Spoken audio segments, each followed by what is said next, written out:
up your hearts, young men, let nothing fright you. Be of a gallant mind, let that delight you. Let not your courage fail till after trial, nor let your fancy move at the first denial. One day a gallant youth did cross the ocean to free America from her invasion. He landed at Quebec with all his party, the city to attack, both brave and hearty.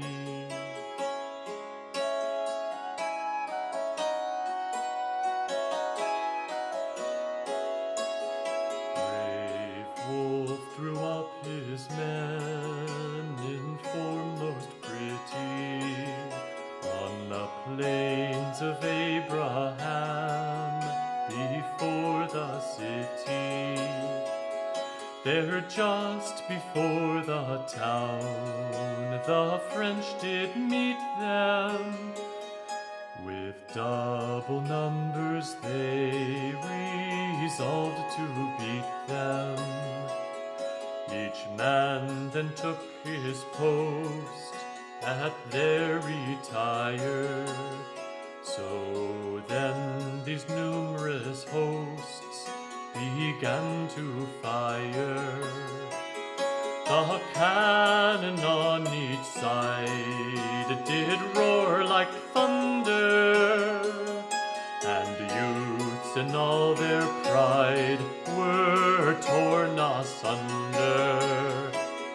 The drums did loudly beat, colors were flying, the purple gore did stream, and the men lay dying.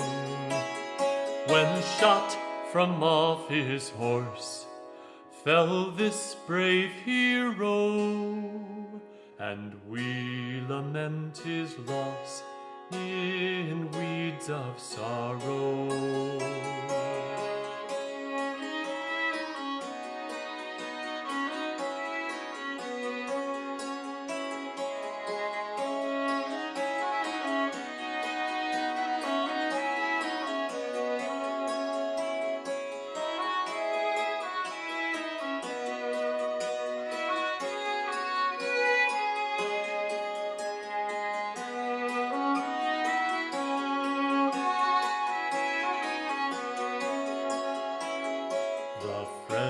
Began to break, their ranks were flying. Brave Wolfe then seemed to wake as he lay dying. He lifted up his head while the guns did rattle, and to his army said, "How goes the battle?" His aide-de-camp replied, "'Tis in our favor. Quebec with all her pride, we soon shall have her. She'll fall into our hands with all her treasure." "Oh, then," replied brave Wolfe, "I die with pleasure."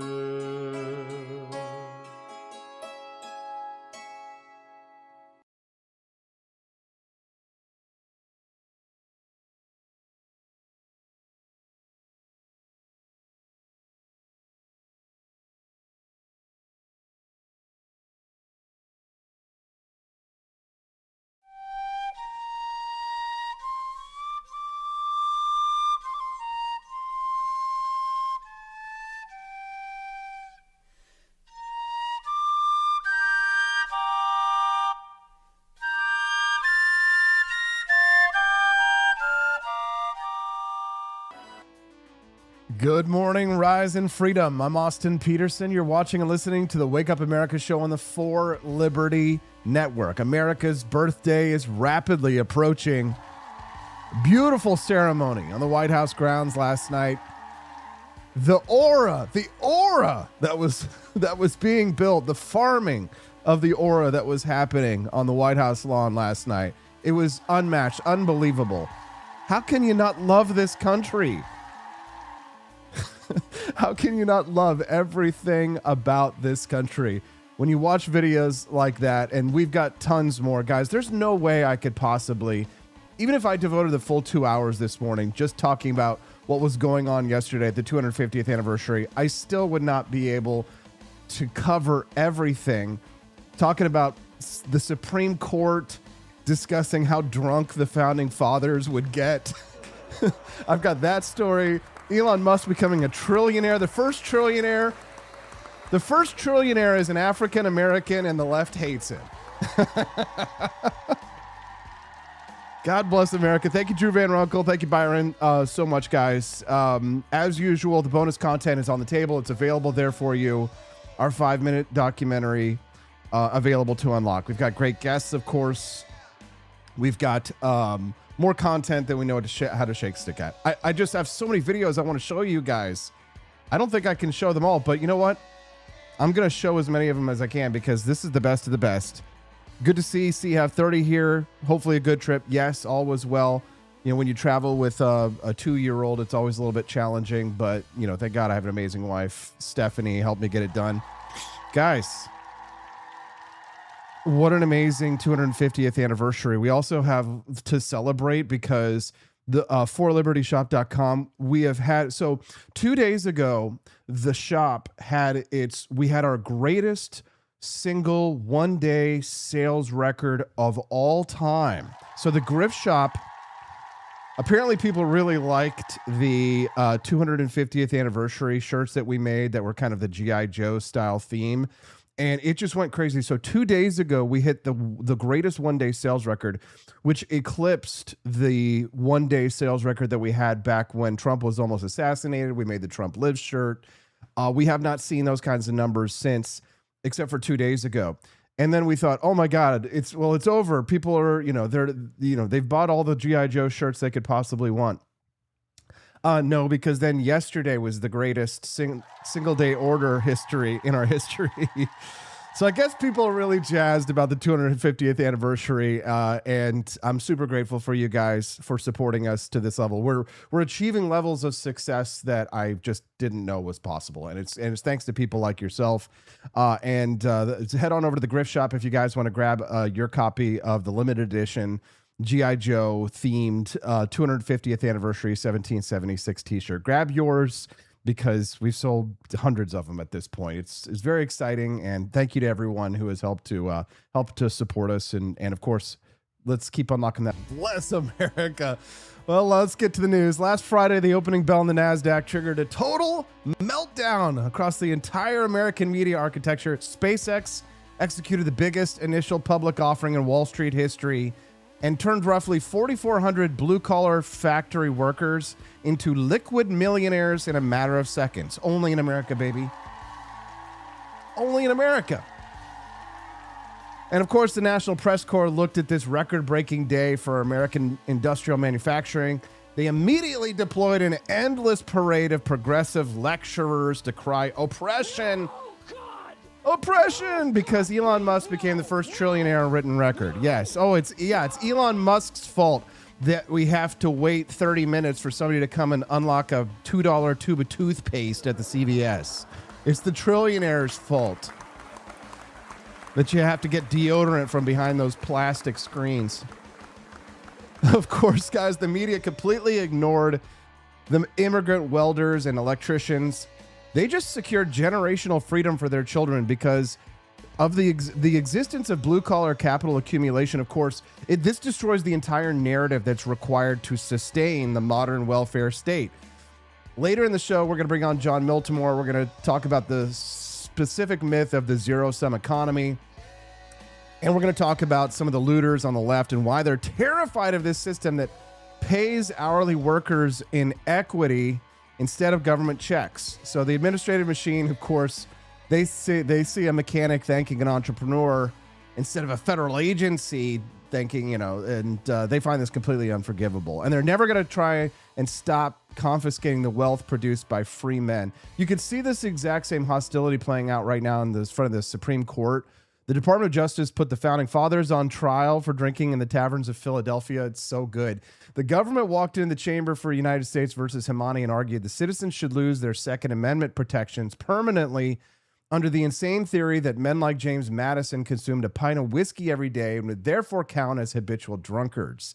So the entire legal establishment is literally reduced to arguing that the author of the Constitution was too unreliable to be trusted with the weapons that he guaranteed you in writing, just so that they can try and salvage this crumbling regulatory code on guns written in 1968. So the struggle for the American Republic right now boils down to this constant rejection of the real hard-drinking, heavily armed men who built the country in favor of a fictional disarmed parlor conjured up in modern law faculty lounges. So when the system becomes this rigged and delusional, then you have to start looking at people who are building the exits, like Elon Musk, instead of complaining about the decay. So that's why our second guest today is Mitchell Suckner. He is the founder of ArcPad, who looked at every failed utopian micronation project, and he decided to do the exact opposite. So instead of raising a flag on a reef and waiting for a real government to show up with guns, this guy is dropping floating infrastructure onto the open ocean off of the Philippines and solving the plumbing and the aquaculture first. So we're going to talk to him about what it takes to actually survive typhoons, and also to try and bypass the jurisdictional grip of these, monopolies on violence, the governments, that want to try and stop them from doing so. So we don't have Elon Musk today, but I have a guy who's creating nations out on the water. So we're going to talk about that this morning. And if you want to support the show, guys, keep those Rumble rants coming and the gift subs. Thank you so much. If we had $100, then we'll unlock the mini documentary. $150 unlocks the Great Grift Off. Rise in freedom. Let's go. So much to be happy for. Oh my God. Did you guys see that walkout from the UFC last night? The most epic walkout in history. Look at this. In the Oval Office. Starting in the Oval Office. Oh, well, you might want to actually bring the video up, Austin. It's walking past Teddy Roosevelt. Jesus, Mary and Joseph. All right, guys, let's talk about hard drinking in the morning. So Governor Morris put the pen to the paper and wrote the words that we, the people, at the top of the United States Constitution. In 1780, that same man was hanging off a second-story window ledge in Philly, trying to get clear of a husband who came home when he wasn't supposed to. Morris let go. He hit the cobblestones, and this man crushed his leg so badly that they took it off at the knee, and they gave Governor Morris a wooden peg for the rest of his life because he was, sleeping around with another man's wife. Imagine having a peg leg because you got caught sleeping around. That is a founding father, the guy who wrote We the People. That's one of the men whose handiwork that we all live under every day of our lives. Now, stay in that same world. Let's go back 4 years from that to 1776. John Adams and Benjamin Franklin are on the road on government business, and the inn is so full that they get one bed in one freezing room, and Ben Franklin and John Adams have to share that bed. Okay, gay. Now, John Adams is certain that the night air is going to kill him, and he wants the window shut. Ben Franklin throws it open. Franklin believed in what he called an air bath, which was the notion that cold air on bare skin kept a man healthy. So the two men are lying there in the dark, bickering about medicine until Franklin talks Adams to sleep with a lecture. So these are the finest political minds the continent ever produced. They were weird, they were ornery, and they drank like fish, and every last one of them kept a gun, okay? Now hold on to that, because last month, the federal government stood up in front of the Supreme Court and defended a position that would have taken the gun out of the hand of every man that I just named. The case is called United States versus Himani.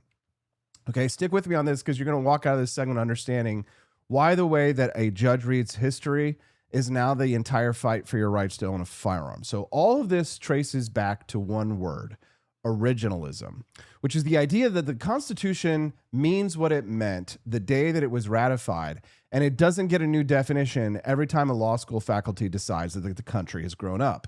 So for 2 generations, the left ran a different play. They called it a living constitution, which meant in practice that it meant the things said whatever 5 judges needed the Constitution to say on a given morning. The court shut that down for guns in 2022. The Bruin decision laid down a single test. A gun law survives only if it matches this country's historical tradition of firearm regulation. So if the government wants your gun, it has to walk into a court and produce a real founding era example of somebody like you getting disarmed. So no historical match would mean no modern ban. And that test is the trap that the Justice Department walked into when it decided to put the Founding Fathers on trial for drinking. So 8 shots before you even count as a drunk, a man named Ali Hamani got charged under a federal law from 1968 that turns it into a felony for an unlawful user of a controlled substance to possess a firearm. Now, the government will tell you Hamani is a bad guy. They say they found a Glock and marijuana and a little cocaine in a search, and then they've hinted that they found worse stuff too. But put him to side for just 1 minute, because the thing that the court has to rule on reaches way past this one defendant. The question is whether Washington can take the gun rights of any American who uses a banned substance and take their guns for life. Under the Bruin test, the government had to come up with its founding era twin. So the principal deputy solicitor general, Sarah Harris, stands up and says, early America stripped the rights of habitual drunkards, and a modern drug user is just the same breed of dangerous man, so he can be disarmed the same way. Well, Neil Gorsuch was ready for her. One can ask whether the habitual drunkard statutes are sufficiently, the how and why is sufficiently analogous. One could also ask, though, more basically, whether this defendant would qualify as a habitual user. And I want to explore that before we lose track of it. Habitual drunkard, the American Temperance Society back in the day said 8 shots of whiskey a day only made you an occasional drunkard. We have to remember the founding era if you want to invoke the founding era. To be a habitual drunkard, you had to do double that, okay? John Adams took a tankard of hard cider with his breakfast every day.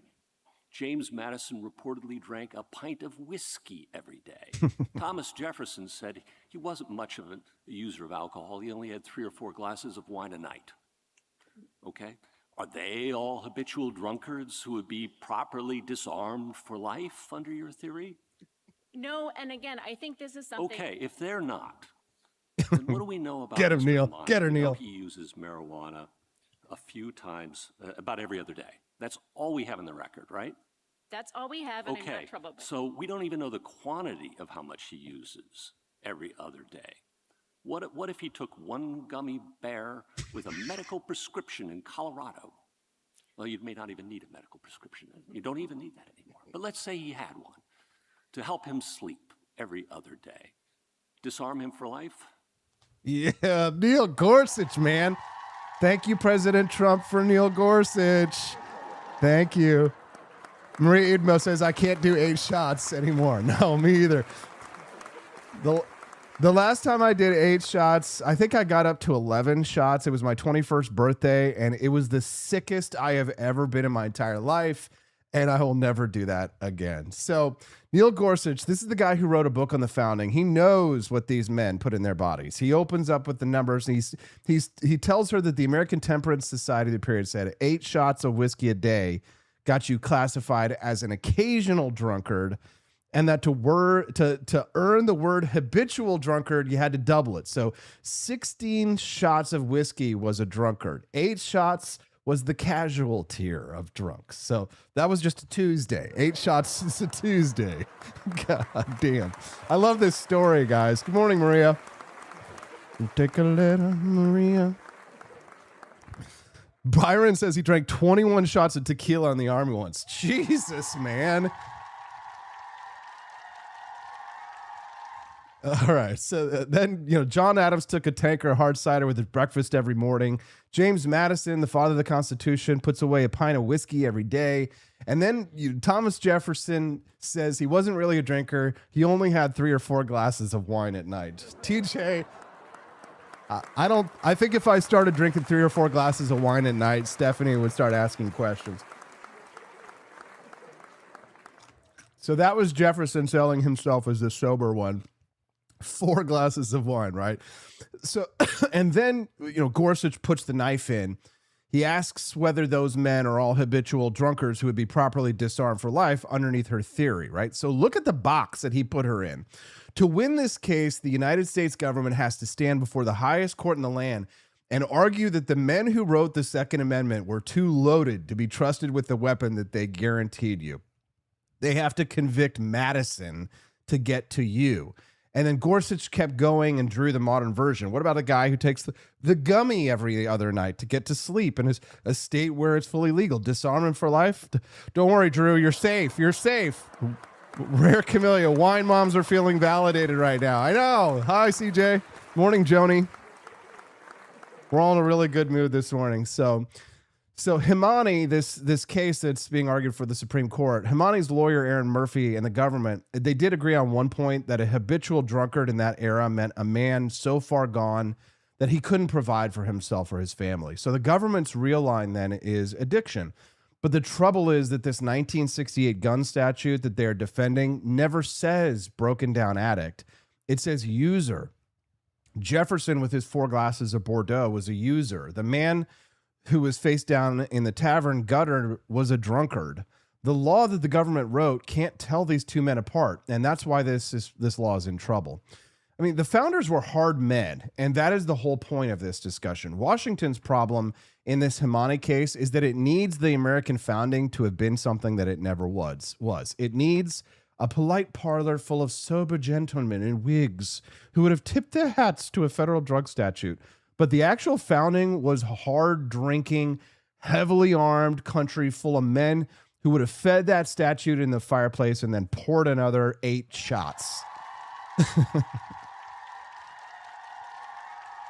Have any of you ever read the list of alcohol from the order that they made at George Washington's? Was it George Washington's inauguration party, or was it the celebration for the founding of the Constitution?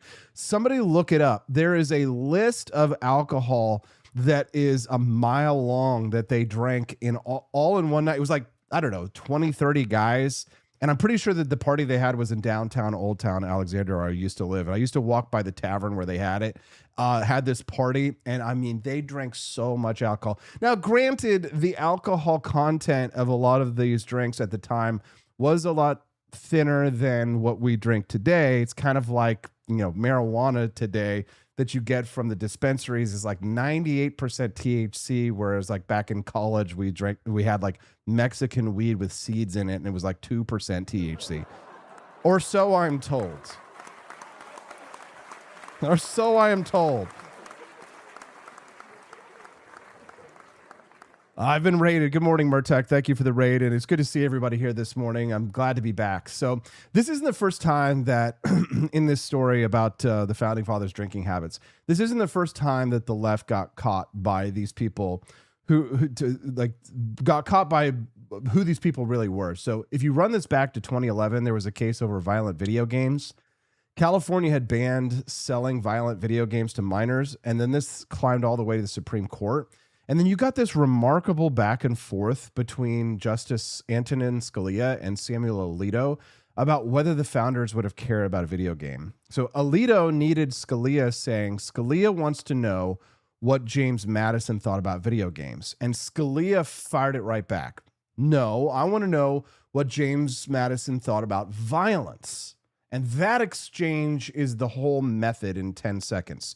So you don't ask whether the founders owned the gadget. You ask what principle they wrote down, and then you carry that principle forward to the gadget, right? So military-grade weapons at the time, single-shot blunderbusses, the principle of the blunderbuss applies to the AR-15, and we should be able to buy them fully automatic.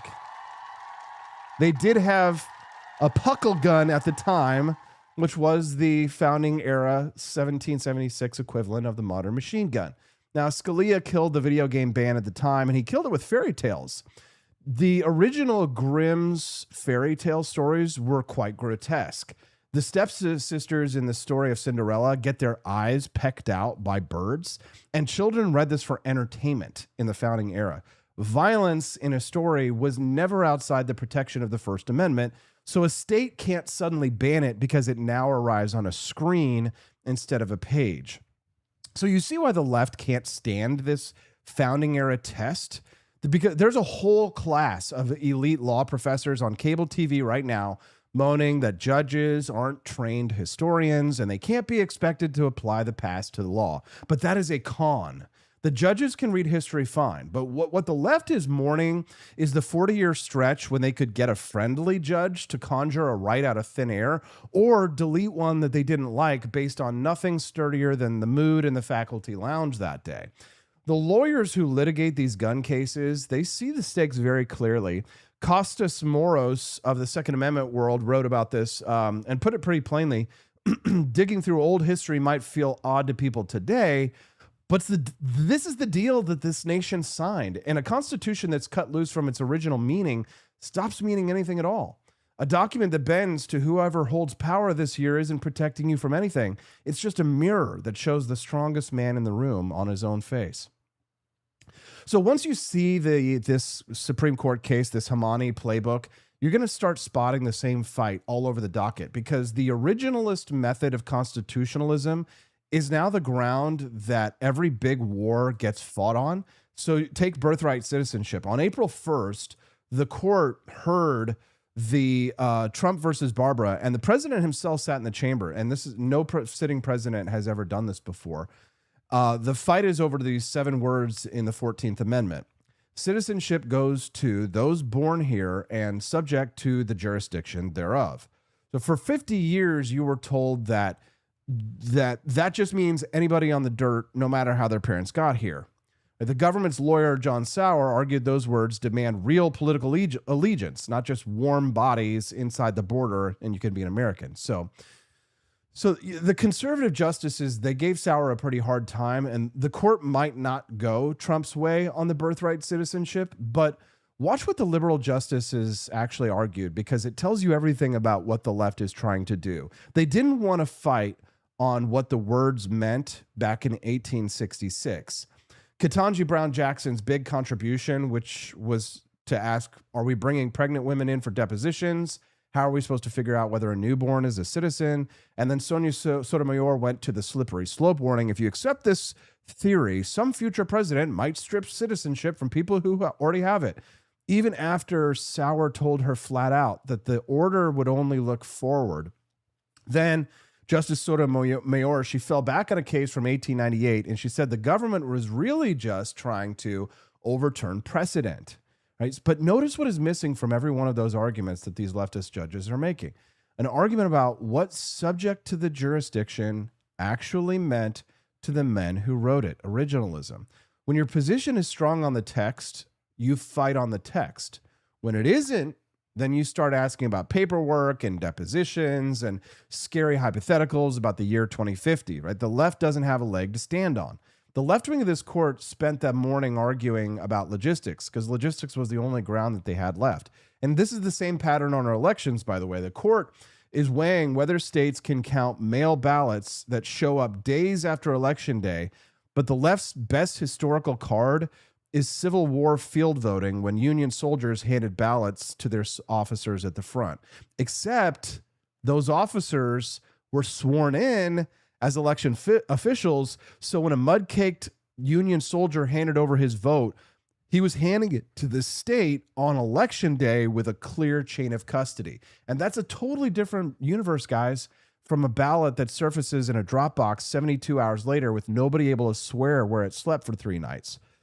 So here's where we should carry this conversation over to the next one. So the rules of the game have changed.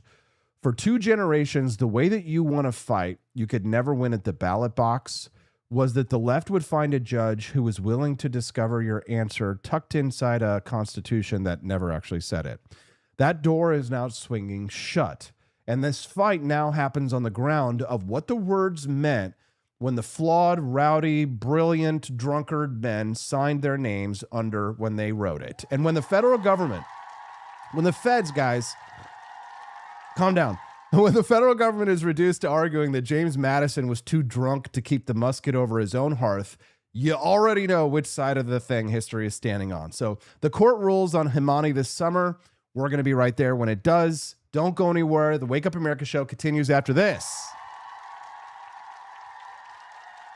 Shout out to Elon Musk, the ultimate swag champion of all time, for unveiling his latest invention, the Hyperloop, earlier this afternoon. According to Musk, the Hyperloop will also be faster than a bullet train and at a fraction of the cost. Now, the serious question I have for Elon Musk is this. How do you have the time to come up with this shit when women are probably tossing their salads your way faster than you can say Hyperloop in every single corner? You're a designated genius, you're a good-looking dude, and you happen to be a fucking billionaire. Aside from being able to get people from San Genius. Wow. Then he buys Twitter, and then all of a sudden he's not a genius anymore. What's the matter, guys? Oh, looks like we're almost to the bonus content. We might be able to watch it before John Miltimore comes on, guys. What's up? What's up? We're just having a hell of a good time. Brad and Colton and I over the weekend, we're texting each other back and forth. Guys, have you seen the number of sales we've got over at 4libertyshop.com? The greatest single day sales record in history over at the Grift Shop, 4libertyshop.com. The America 76 250 years shirt, it just went viral. People love it. Head on over to 4libertyshop.com and get yours. I think there's still enough time, guys, for you to get it before the 4th of July, but you better order it like right freaking now. The America 76 250 years shirt available at 4libertyshop.com, flying off the shelves. We're going to start seeing this shirt everywhere, but you're going to probably see it in your hometown. So 2 days ago, we hit the greatest single day sales record because of this shirt. And then we beat it yesterday, the greatest single day sales record yesterday. So we're really thrilled and excited over here. It couldn't come at a better time because we came home yesterday from our trip and our kitchen was flooded, and we're pretty sure homeowner insurance is going to cut it. So, yeah. You know how it is when you walk in your home after like 4 or 5 days and like it just smells weird in the house, and you're just like, oh God. And then we walked into the kitchen and it's just like, there's like an inch of water in there, and ouch. Womp womp. Yeah, so you think, oh, we might be able to actually get ahead this weekend, and God's like, no, you're going to need those sales so that you can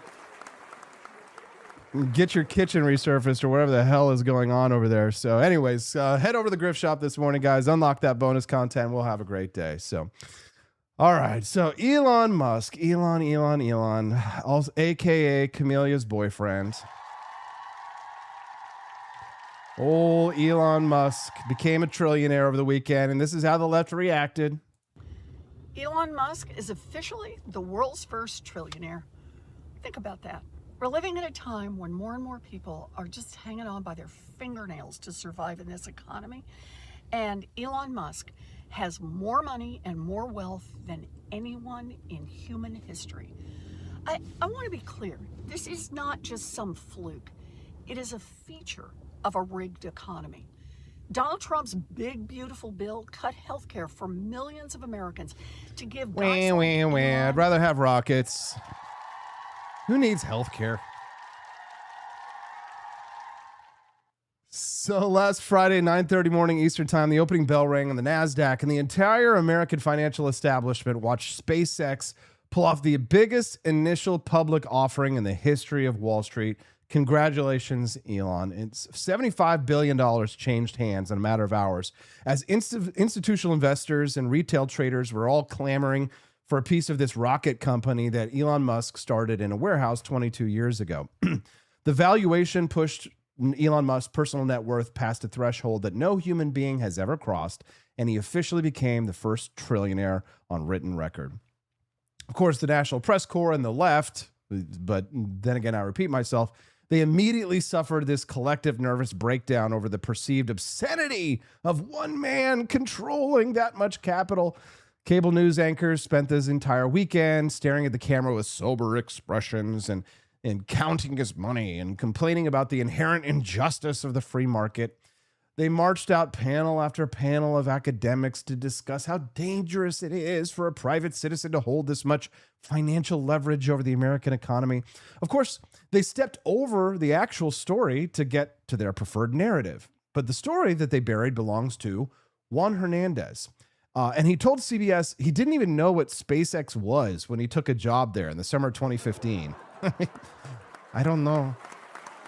It's like that maid character from Family Guy. You know, it's like, hey man, do you want to work a job at SpaceX? Oh, I don't know. I don't know. I just weld.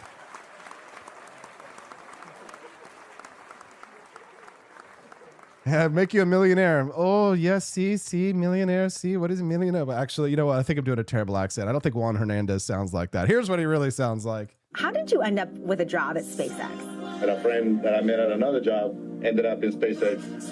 And then he called me. I told him I don't even know what SpaceX is, but you know. Hernandez says he worked there for 10 years, rising to supervisor, still holding 6,500 shares of SpaceX. How much money do you stand to make in this IPO? At opening is going to be like around, I mean, $880,000. $880,000. Yeah, as an immigrant, you know, I was always taught just to work hard, do the best I can what I do, and thanks to SpaceX, you see the light at the end of the tunnel. Do you feel like you've achieved the American dream? Yeah, I mean, but there's no reason to stop. Yeah, baby, yeah, it's not gonna stop.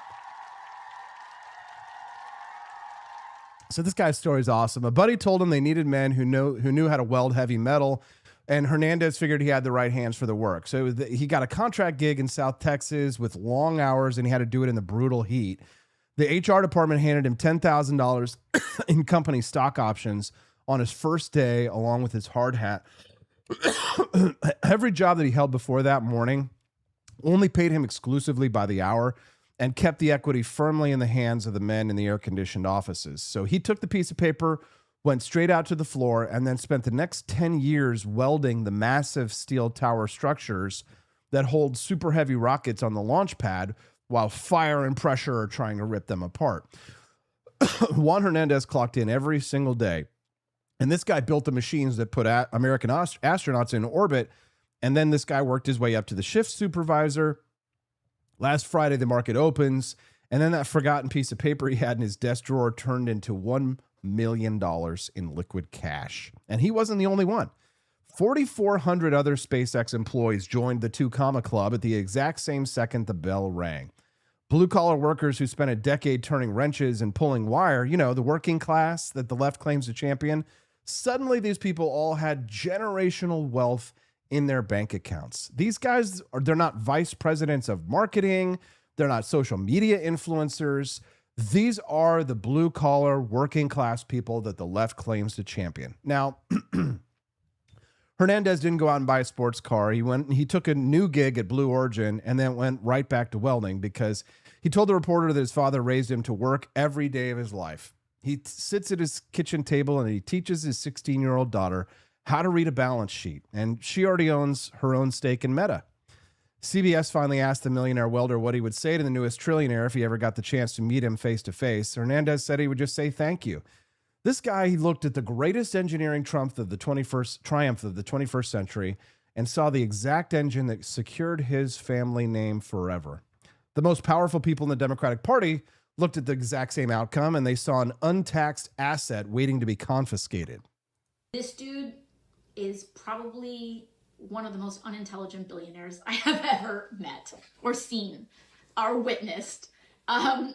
You stupid bitch. Which, you know, you can probably even glean that from watching these people on TV. Anyways, all of that is to say is that they don't do their homework. Clearly, like, they're putting 19-year-olds in at the Treasury. This dude is not smart.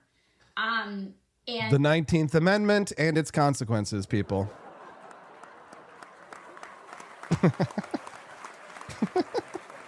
No! Donkey face, says Doc. What's up, Doc? Good to meet you, brother. Ayn Rand published Atlas Shrugged in 1957 and explained the exact pathology of what happened after Elon Musk cleared $1 trillion. Her book divides the entire world into two distinct categories of people: the producers, who risk and build things that don't exist yet, and then the looters, like AOC, who make absolutely nothing, but they live by seizing what the producers generate. Now, Ayn Rand warned that the looter never admits he's seizing another man's labor by brute force. He always dresses up his extortion in the language of compassion. Now, Friday, at the closing bell, the Progressive Caucus, they lined up outside to demand their cut of a pie that they never baked. Bernie Sanders logged into Elon Musk's own social media platform to call SpaceX's valuation a grotesque absurdity. Now, Sanders has never met a payroll in 80 years on Earth, but he believes that he possesses the moral authority to confiscate $42 billion from a guy who builds rockets. Sanders, he is actively pushing to make the billionaires pay their fair share in this bill, which is nothing more than sanctioned theft. And Elizabeth Warren, we played her clip. She took her turn complaining that a regular household would need 11 million years to match Musk's wealth. And she wants to pass legislation that literally seizes private property without a criminal conviction just because she doesn't like how much people like Juan Hernandez, the welder, have in their bank. Right? And then, of course, you had Zoran Mamdani, and he's out there demanding the floor to call the IPO reason number 1 trillion to tax the rich until they bleed, right? This is the same Mamdani, by the way, who campaigns on rent control, while Mamdani's family goes away on vacation in a massive private estate in Ghana that is surrounded by armed guards because all of the communities surrounding the Mamdani estate in Ghana are so poor that they need people with machine guns defending the communists inside. Zoran Mamdani demands the confiscation of American wealth so that he can secret away to that money away to another continent. Progressive Ro Khanna, Thomas Massey's butt buddy, joined the chorus to promote his own 5% annual wealth tax bill. Khanna wants the federal government to skim 5% off the top of successful Americans every single year, which would eventually bankrupt the inventors of the very technology that Ro Khanna champions in Silicon Valley, where he's a representative. They call this a fair share, but of course, in any other context, you know what we would call it, an armed robbery. This entire performance that the left exposed them for what exactly what they are. Hassan Piker and the online Marxist left, they spent years worshiping Elon Musk as a genius climate savior when he was just building American cars, when he was building electric cars, right? But the engineering never changed. The rockets never stopped flying. It's just that they hate him because Musk refused to censor speech for the Democrat machine. So the second that Elon Musk stepped out of line, then he becomes a robber baron. When the elite class tries to liquidate a man's property just because he stopped playing by the rules, you're not watching a policy debate, guys. You're watching a shakedown crew looking for a reason to break kneecaps. Notice they're not advocating to confiscate the wealth of George Soros. Be right? Be right? Later, the letter stated, regardless of our political affiliation or whether we engage in politics or not, we all love our country. So don't believe it. Not so fast. No.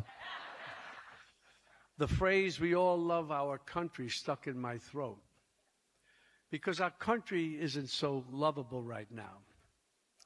I hate to say it, but loving our country is starting to sound like an abused spouse saying they love their abuser. Listen to them. Look at them. Look at these. I can't love a country that starts... Damn. So the left keeps reaching for the exact same phrase to describe Elon Musk, and they're going to pray that you never bounce over to a search engine and look up where it came from, although the Wake Up America show audience is like 200 IQ, so you guys know what it means, right? Robber baron. And they call Elon Musk a robber baron every time he launches his ship, right? If you go back 800 years to the history of this term, we're going back to the River Rhine. in Germany, you'll find the first robber barons. So the Rhine at the time was the commercial spine of medieval Europe, and everything that was of value moved on the currents of the rivers.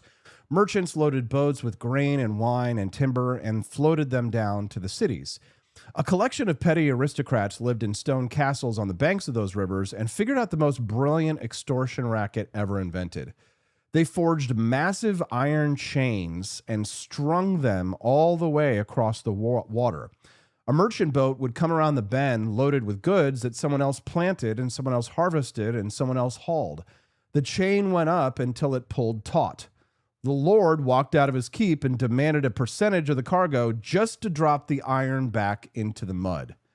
These men never grew a single grape and never chopped a single tree. They just inherited a geographic choke point and they used it to vampire off the labor of working men. They were barons by royal title and robbers by daily trade. Fast forward to the 1800s in the United States, meet a man named Cornelius Vanderbilt. Vanderbilt built steamships from the ground up.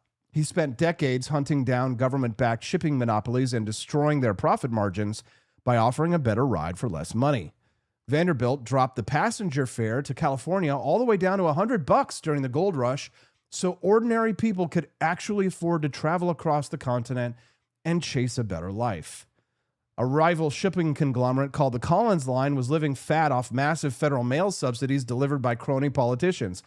Vanderbilt walked into Washington and offered to carry the exact same mail bags for half the price of the Collins contract.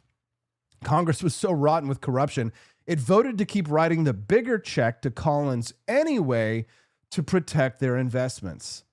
Vanderbilt eventually crushed the Collins Line into bankruptcy by simply providing a faster and safer service that the public preferred. The New York Times wrote an editorial about the man who broke the cartel and made ocean travel cheap for the working class. And what did they call him? A robber baron. The suits cashing the welfare checks from the federal treasury, they got a complete pass. They weren't robber barons. No, it was the guy who was making life better for people. The builder took the blame for upsetting the status quo. The looter will always get to write the dictionary, and he always targets the man who makes the commodity cheaper. The idea that the winners write the history and because the losers lost and are dead and gone is absolute bullshit. It's always the losers who write the history. The winners are too busy stipping the prom queen. Losers always talk about robber barons. The winners go home and stip the prom queen. Anybody? Maria Edenbo says, the left are relativist junkies. You never know what the wind will blow in to make them bite you. If you're willing to go along, you might survive. Well, we're not willing to go along anymore, Maria. We're going to fight the pirates and kill them, baby. Yes. Retards. Think hard. Double retard. Elizabeth Warren, she loves to go on TV, and she claims that SpaceX only survives because it feeds parasitically on massive government contracts. And there are plenty of idiots who love to parrot that line. And this is the lie that they use to justify their seizure. Elon Musk built an aerospace company that now employs 160,000 Americans spread across multiple states. He built an entire domestic supply chain out of thin air because he got tired of the United States relying on Soviet-era Russian engines to get off the ground. We used to beg Russo Cosmos for seats on their capsules, and we used to pay whatever extortion rate Vladimir Putin set just to visit our own space station. Today, the federal government buys launch services from SpaceX because nobody else on the planet can deliver heavy payloads to low Earth orbit for less taxpayer money. Washington is getting the greatest financial bargain in the entire history of space exploration, and they're paying for a finished product that actually works.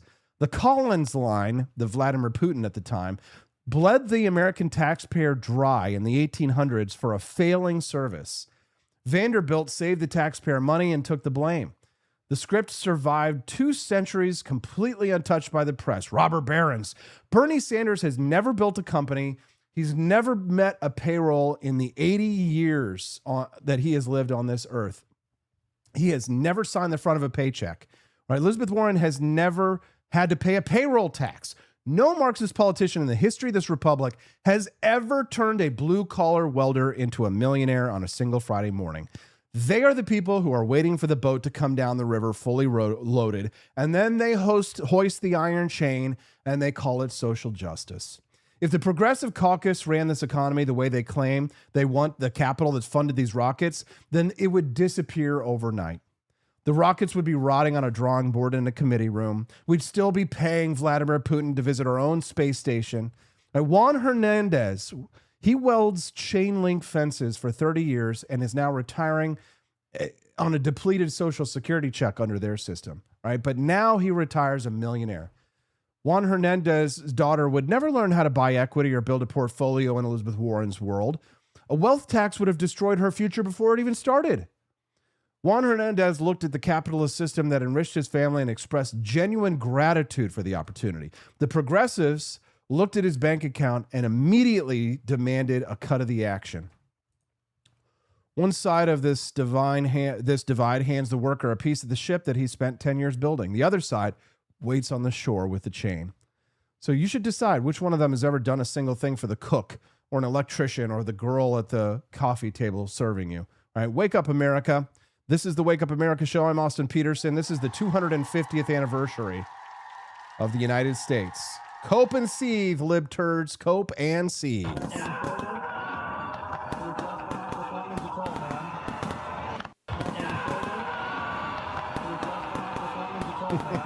You love to see it.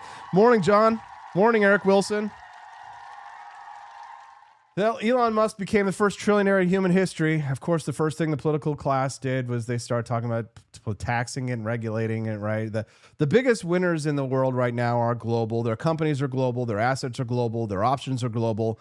But the average American, of course, we're all still being told to sit still, pay up, shut up, and trust the same people who can't balance a budget or keep us out of the next war. So I highly recommend that you visit my sponsor at expatmoney.com/World War III.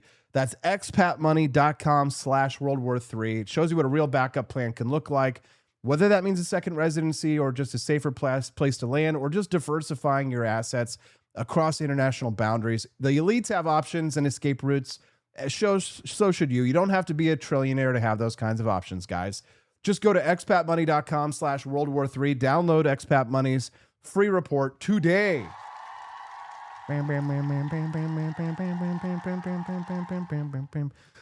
just love this video so much. I know I played it earlier, but we're going to play it one more time, and then we'll see John Miltimore on the break after the break. And when we get back, last Friday, a welder who had never heard of SpaceX when he took the job woke up a millionaire. The same morning, the press decided Elon Musk proves the system is rigged. My next guest has spent his entire career poking holes in that exact story. When we come back, John Miltimore on the 4,000 factory workers that the oligarchy forgot to mention. Don't go anywhere. It's the Wake Up America show on the 4 Liberty Network.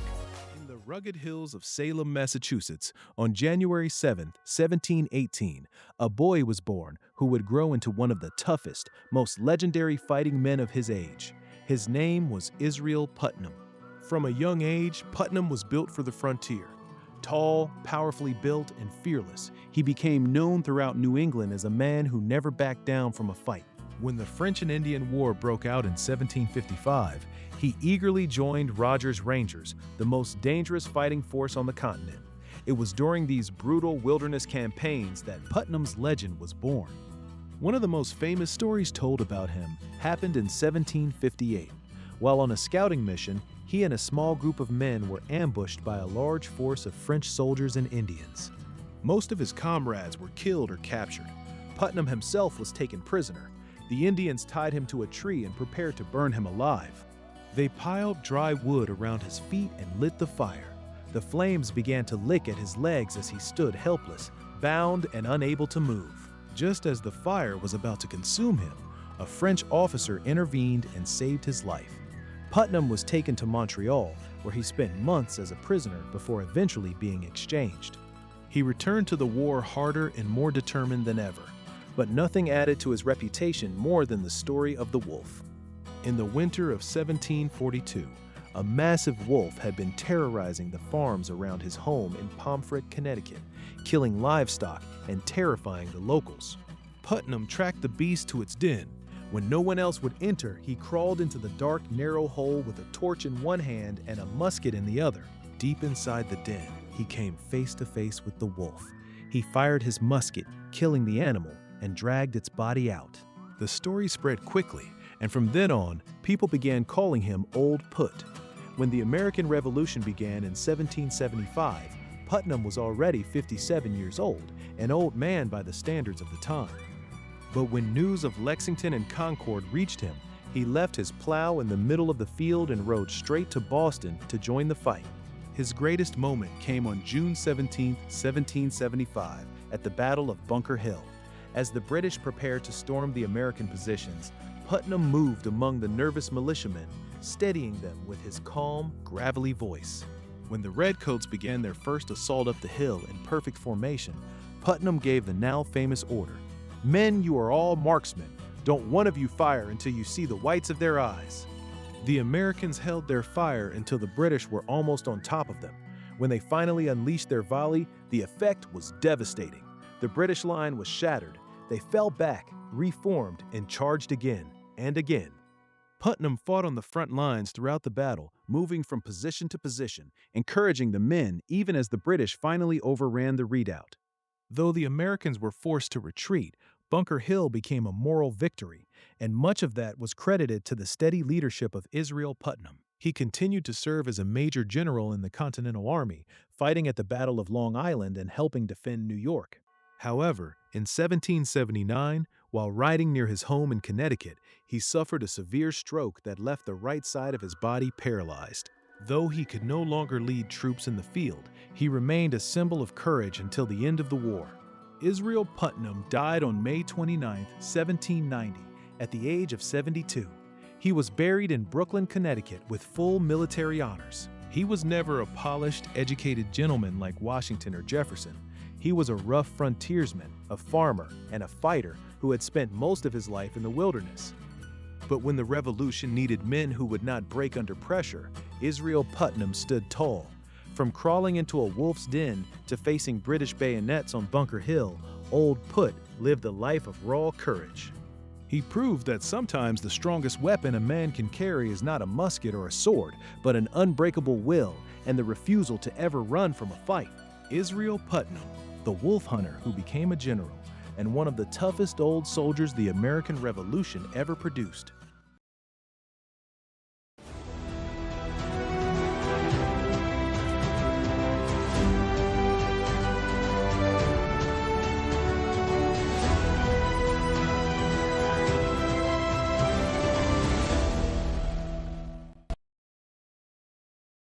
Hark! I've discovered a brew so bold, 'twill ignite the spirit of liberty. This is not merely coffee, 'tis the very essence of American boldness. Give me coffee, or give me death. Go to For Liberty Shop to procure yours now.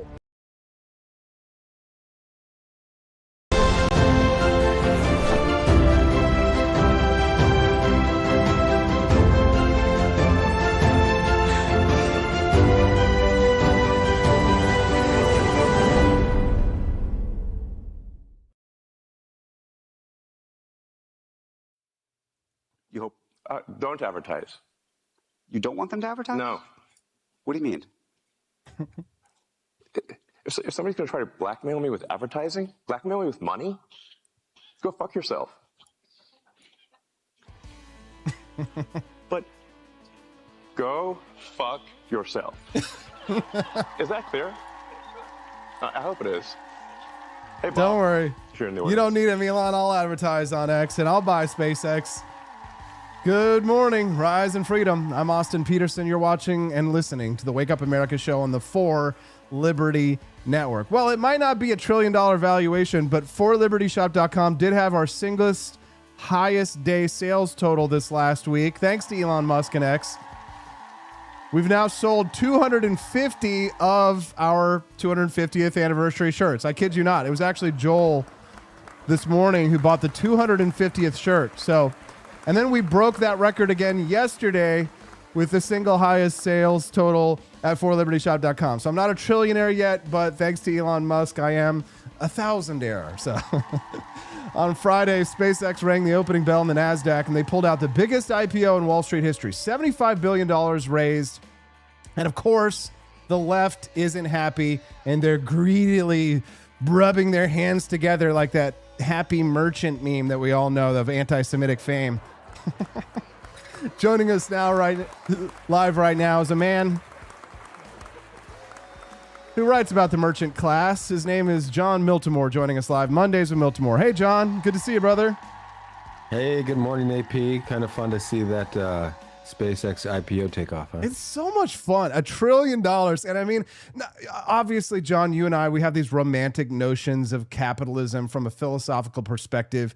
And I know that you don't really have a mean bone in your body, but is there perhaps like a mean, I don't know, piece of flesh, or maybe you have a mean fingernail? Are you enjoying seeing the left writhing and gnashing in pain? At least I'm gonna be honest. I haven't paid that much attention, but I'm aware. I'll say that I'm aware of it. But here's the best part of this. Okay, so it's not just that we have a trillionaire. Okay, that's going to drive the left crazy because they envy any wealthy person they envy, and $1 trillion is a symbol to them. But the best part is it's Elon Musk, the guy who bought Twitter and ruined they're really like a firm grip on media that they had. Twitter, I think looking back, we're gonna look at Elon Musk buying Twitter as like one of the most pivotal moments in modern American history. It did free media in a way that it wasn't at the time. We know that the U.S. government was very heavily involved in Twitter, that we had the FBI had their fingers all over it, and they could control messaging and press buttons in all these ways that was really harmful. Elon said, you know what, I'm just going to go buy the company, and for $40 billion or whatever he paid for it, and it really did flip the script. So there's a little extra salt in the wound, I think, there that this trillionaire is had the power to go destroy their stranglehold on media. There's this welder. I don't know if you saw this story of Juan Hernandez. He took a job with SpaceX in 2015. He didn't even know what SpaceX was. They gave him $10,000 in paper stock. He said he didn't even think twice about it.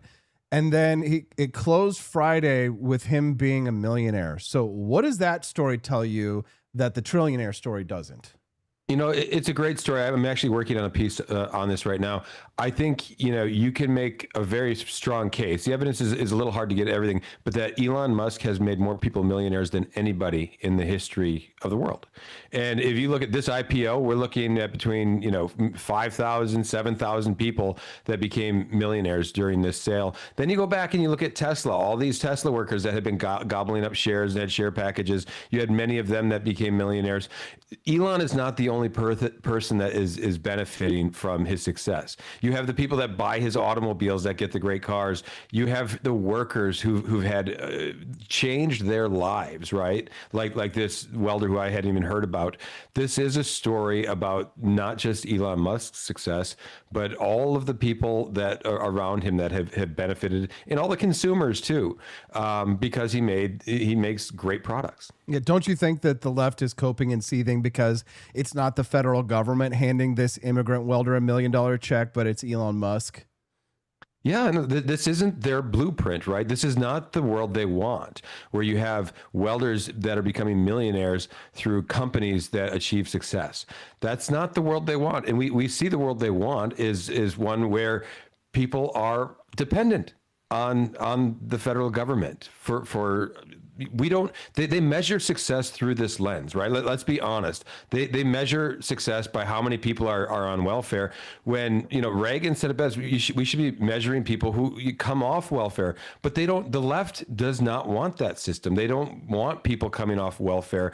And if you look, that you have all these poverty traps built in that act just like that, to keep people dependent, because if you start to make too much money, then you lose those benefits. Sorry. So you have this sort of permanent class of people who, even when they start to do well, there's no incentive to keep doing better because they start losing benefits. But I think there's a segment of the left that just is unaware of that. Then there's a segment that actually understands it, but they realize the politics don't work for them when people become self-reliant. Well, what's funny is that the left's communist mantra is that they want to seize the means of production.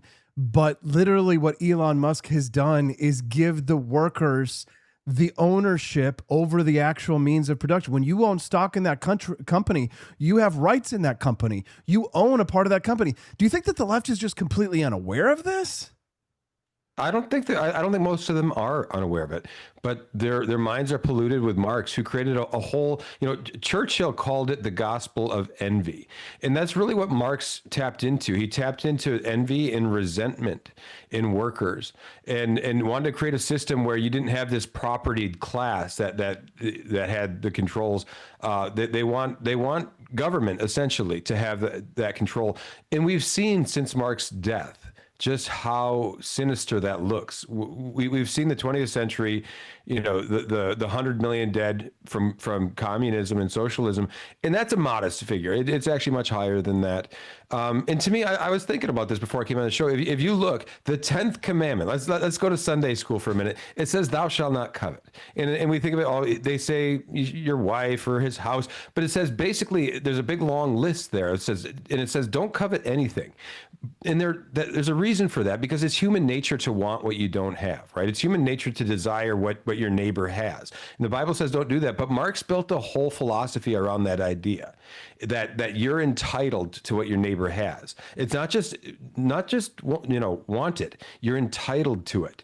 And whenever that system takes root in a population, the results are disastrous. And there's this big, battle going on. The entire 20th century was largely defined by that battle. And even after the fall of the Soviet Union, it's still going on today because these ideas are very powerful. Now, I know that you haven't seen a lot of what these lefties have been saying, but it is literally my job to report on this stuff. So I got all of the the clips of Hassan Piker, who used to call him a genius and now hates him. I played Alexandria Ocasio-Cortez calling him the dumbest billionaire. Elizabeth Warren calling for confiscation of his wealth. Right? They all were saying some simulation of that. The idea is Elon Musk having $1 trillion is why poor people in this country can't afford health care. Right? It's all that because Elon Musk is hoarding this $1 trillion. That's why people like us have to go to CVS and get toothpaste from behind those plastic screens and wait a half an hour to buy a $6 memory card at the Walgreens. Is that the case? Of course not, and we know this is not the case. But if you look, this resentment towards billionaires, it's a potent political force. It's interesting you bring up Piker, because we have a piece on the Daily Economy right now. Go check it out, thedailyeconomy.org, on Piker in this long history of well-heeled socialists. If you look, there's this idea of that socialists they live these austere lives, right? These Spartan lives that they don't gain any material wealth themselves. That's not true. Many of them grew up in very privileged households, the best education. And then over their lives, when they get power, they accumulate a lot of wealth themselves. They love wealth. They desire it probably much more than you or I, Austin. But they have this philosophy that makes it look like they champion the working man, all the while that they're desire wealth themselves, and then eventually become wealthy if they get power. If you look in socialist countries today, the descendants of dictators are the wealthiest people in those countries, whether you're talking Cuba or Venezuela. Zoran Mamdani's family has a compound in Ghana that's surrounded by armed guards so that they can protect them from the poverty-stricken neighborhoods that surround their compounds. No, we didn't even mention Mamdani in the story, but that is another great example. You have all these people that have very privileged, upbringings, and then they adopt this philosophy and they reject the very philosophy that allowed them to get wealthy, and they inject this philosophy that breeds nothing but resentment, contempt, and poverty. I don't know why it continues to survive. I think largely because universities have become sort of these hotbeds for Marxist ideas, and they continue to perpetuate there. But it's great to see guys like Elon Musk that are showing a better way for people to live and to get wealthy. Millionaires coming up, millionaire welders, right? What a good story. And it's one that I didn't even see. Did you see any of the headlines from the UFC match, the 250th celebration last night in the White House? I checked out the scorecards briefly just to see who won. It was the most beautiful patriotic celebration. There were bald eagles circling overhead, and the Canadian guy got destroyed by the by the other fighter. That was probably designed to go that way, right? They set up a Canadian to get destroyed for us, to sacrifice for us. I saw somebody posted a picture of a bald eagle killing a Canadian goose, and they said is a perfect metaphor for what happened last night. I just I can't help but feel patriotic. People were libertarians and leftists were sort of throwing tomatoes at it yesterday, saying, "Oh, this is a terrible waste of taxpayer dollars." But I asked the same question of Judge Knapp last week. You know, we have this brutalist architecture in Washington, D.C. that represents the left's worldview. And then we have this beautiful architecture and these beautification projects that are occurring in Columbus Circle. They're turning the statues back on. Public spaces where people used to stay away from because they were ugly and they were scary are now being revitalized and renewed thanks to Donald Trump's investment in our national infrastructure. When you see this this move by the administration to beautify our national capital and to sort of restore a cultural victory, do you see that as a win, John, or do you think that we should just put all of our public officials in outhouses or concrete blocks like the left would have us do? What do you think about that? You know, I'm a little split-minded on this, but I do think Washington has a duty to make, you know, the place that they're living livable, right? And DC has been a disaster for a very long time. So it's hard for me to oppose the things that the Trump administration is doing, and also showing that, you know what, people in urban areas don't have to live that way. It is possible to clean these up with better policies and better leadership. That said, I'll be honest, I think the Trump administration, I'd like to see a little bit less spectacle and a little bit more nitty gritty, getting the job done. And when I look at UFC fights on the White House lawn, that to me is spectacle, is bread and circuses. It's not the direction I want to go. I'd rather see us having good policies. I get that there's political appeal for that. I get that patriotism and things matter. But I'm more of the Calvin Coolidge type, you know, like I'm fewer words, less spectacle. Let's get the right policies in there, and then those will speak for themselves. The results from that. You don't think that on our 250th anniversary that, you know, paying homage to Teddy Roosevelt, who held his own, staged his own fights at the White House, Andrew Jackson, who let the common man come in at the White House for his inauguration, you don't think that there isn't grounds for a little spectacle, John? Again, spectacle seems to be the adjective to me for the Trump administration as a whole. There's a lot of spectacle going on. I want to see better policies. And I'll go back, you know, I've been reading a lot of the founding fathers, their works and biographies. I don't think George Washington would be like, yeah, let's have the UFC fight on the White House lawn. I think Washington would look at that and he'd be appalled. And, but he'd be appalled by a lot of things going on today. And, you know, I think we can agree on that. Or maybe he would love it. You never know. Hey, I'd like to see George Washington in a UFC fight. I think George Washington would be tough. Well, you know, Abraham Lincoln was a famous wrestler. Apparently, he won over 300 matches. So at least Lincoln would have loved it, even if the libertarians hated Abraham Lincoln. Washington versus Lincoln. There's no amount of money I wouldn't pay to see that. I don't know. I just can't help but feel patriotic when I see this kind of stuff, John. And I mean, I'm a big fan of the UFC. It's really the only sport that I actually enjoy because of my background in martial arts. But I feel like on the 250th anniversary, that cleaning up the national capital, making it more beautiful, and letting the American people enjoy the resources that we've all paid for, it is a proper role of government. I'm not saying it's a necessary role for government, but I think it's a proper role of government. And I do think that the American people have suffered and struggled, and that, you know, there's a lot of bad things that have happened in the United States, but that it's kind of shows that we've overcome a lot of challenges. We got over this pandemic, and then you had by contrast, and I know you probably didn't see it, but Robert De Niro was doing this. They were doing this free speech event, and he was talking about how he can't really love his country because he feels like it's like loving your abuser and all this stuff. Isn't there an argument here, John, for a cultural victory that the United States has won over 250 years, that this republic still stands strong, the most powerful nation on earth? There's no trillionaires in any other country. I mean, what is the positive libertarian argument that the American people could rally behind in your mind in these times, John? We should be celebrating. This is an incredible milestone, 250 years. I think even the most optimistic founding fathers would have, had a hard time believing that their experiment would have lasted that long and that this little country would go to be, the greatest and most powerful country on earth. But these things can be honored and celebrated. I look back, Grover Cleveland was one. I think it was Cleveland. I'm on the fly here, but they were having a big celebration, and they had come up with public money for fireworks, and he said no. And he said, we can do this, but we're going to do it the right way. And he had a private committee raise the funds. That to me is patriotism and independent, liberty and the things we believe in.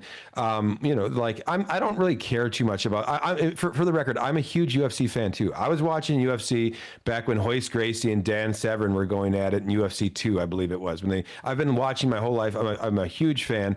I just don't think we need to be getting the politics mingling with UFC. Even Dana White said he'll never do this again. And I was kind of happy to see that. He said it was great, but we're not doing that again. Oh, we're not going to have another 250th anniversary party again on the White House? Oh, yeah. We're never doing that again? For, or 255 or whatever, right?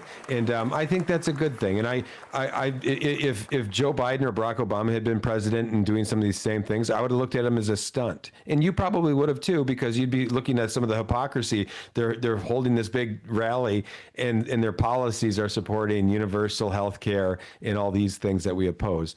But no, I'm sure it was a hell of a party, and I'm glad to see that they had some good fights and that they didn't get rained out. Okay, well, we're glad to hear it. Thanks, Debbie Downer, on that. Bring us down to earth. John, is there anything else that you want to share with us and our audience before we let you go, friend? No, just check out that story. It was written by Emmanuel Rincon, who's a great author from Latin America. It has a really good take on Piker and just this tradition of wealthy socialists who, they say they don't like wealth, but the results, and what their actions speak otherwise. John Miltimore from the American Institute of Economic Research. Read his Substack, The Take, by John Miltimore. And John, thanks for joining us here on Monday. We appreciate you, brother. Have a good one. It was my pleasure, Austin. You have a great week. You too.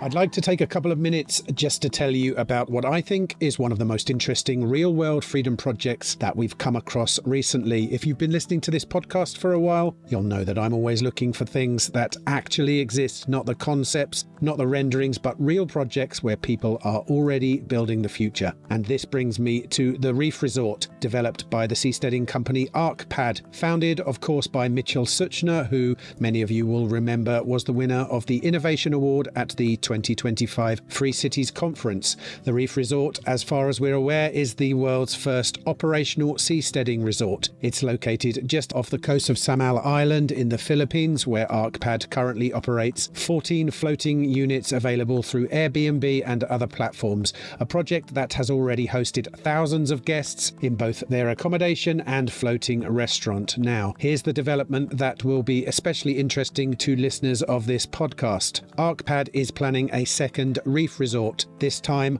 off the coast of Prospera in Honduras, one of the most important free cities projects in the world, and construction is intended to align with the 2026 Free Cities Conference. So this is where the opportunity comes for you. You can now pre-purchase ownership in the Prospera Reef Resort. Ownership is available either outright or through fractional shares, allowing you to purchase from as little as 1% up to full ownership. Your ownership percentage determines your usage rights, your share of rental income from the eco-resort operations, and your voting power in property decisions. This also gives you the opportunity, of course, to be part of a pioneering ocean-based development within the Free Cities ecosystem. Full units at the Prospera site start from $95,000, but with fractional ownership available, you can participate at whatever level suits you. If you'd like to explore this opportunity, I've included a link in the show notes where you can register your interest and access the pre-purchase information. If you're interested in free cities, frontier living, and the future of ocean-based communities, then this is a chance to get involved at the ground floor. Seasteading is no longer just an idea.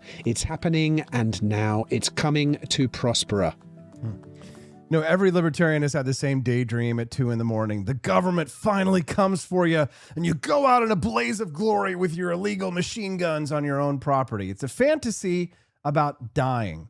Well, my next guest has a fantasy about building. His name is Mitchell Suchner. His company is putting actual houses on the open ocean that can survive typhoons and turn a profit. When we come back, we're going to find out what it really takes to live on the water. Stay right here. Don't go away. This is the Wake Up America show, and you're watching the 4 Liberty Network.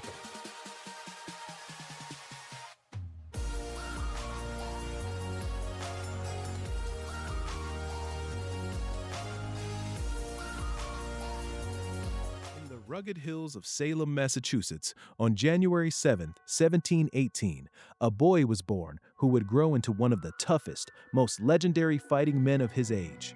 His name was Israel Putnam. From a young age, Putnam was built for the frontier. Tall, powerfully built, and fearless, he became known throughout New England as a man who never backed down from a fight. When the French and Indian War broke out in 1755, he eagerly joined Rogers' Rangers, the most dangerous fighting force on the continent. It was during these brutal wilderness campaigns that Putnam's legend was born. One of the most famous stories told about him happened in 1758. While on a scouting mission, he and a small group of men were ambushed by a large force of French soldiers and Indians. Most of his comrades were killed or captured. Putnam himself was taken prisoner. The Indians tied him to a tree and prepared to burn him alive. They piled dry wood around his feet and lit the fire. The flames began to lick at his legs as he stood helpless, bound and unable to move. Just as the fire was about to consume him, a French officer intervened and saved his life. Putnam was taken to Montreal, where he spent months as a prisoner before eventually being exchanged. He returned to the war harder and more determined than ever, but nothing added to his reputation more than the story of the wolf. In the winter of 1742, a massive wolf had been terrorizing the farms around his home in Pomfret, Connecticut, killing livestock and terrifying the locals. Putnam tracked the beast to its den. When no one else would enter, he crawled into the dark, narrow hole with a torch in one hand and a musket in the other. Deep inside the den, he came face to face with the wolf. He fired his musket, killing the animal, and dragged its body out. The story spread quickly, and from then on, people began calling him Old Put. When the American Revolution began in 1775, Putnam was already 57 years old, an old man by the standards of the time. But when news of Lexington and Concord reached him, he left his plow in the middle of the field and rode straight to Boston to join the fight. His greatest moment came on June 17, 1775, at the Battle of Bunker Hill. As the British prepared to storm the American positions, Putnam moved among the nervous militiamen, steadying them with his calm, gravelly voice. When the Redcoats began their first assault up the hill in perfect formation, Putnam gave the now famous order, "Men, you are all marksmen. Don't one of you fire until you see the whites of their eyes." The Americans held their fire until the British were almost on top of them. When they finally unleashed their volley, the effect was devastating. The British line was shattered. They fell back, reformed, and charged again and again. Putnam fought on the front lines throughout the battle, moving from position to position, encouraging the men even as the British finally overran the redoubt. Though the Americans were forced to retreat, Bunker Hill became a moral victory, and much of that was credited to the steady leadership of Israel Putnam. He continued to serve as a major general in the Continental Army, fighting at the Battle of Long Island and helping defend New York. However, in 1779, while riding near his home in Connecticut, he suffered a severe stroke that left the right side of his body paralyzed. Though he could no longer lead troops in the field, he remained a symbol of courage until the end of the war. Israel Putnam died on May 29, 1790, at the age of 72. He was buried in Brooklyn, Connecticut, with full military honors. He was never a polished, educated gentleman like Washington or Jefferson. He was a rough frontiersman, a farmer, and a fighter who had spent most of his life in the wilderness. But when the revolution needed men who would not break under pressure, Israel Putnam stood tall. From crawling into a wolf's den to facing British bayonets on Bunker Hill, Old Put lived a life of raw courage. He proved that sometimes the strongest weapon a man can carry is not a musket or a sword, but an unbreakable will and the refusal to ever run from a fight. Israel Putnam, the wolf hunter who became a general, and one of the toughest old soldiers the American Revolution ever produced.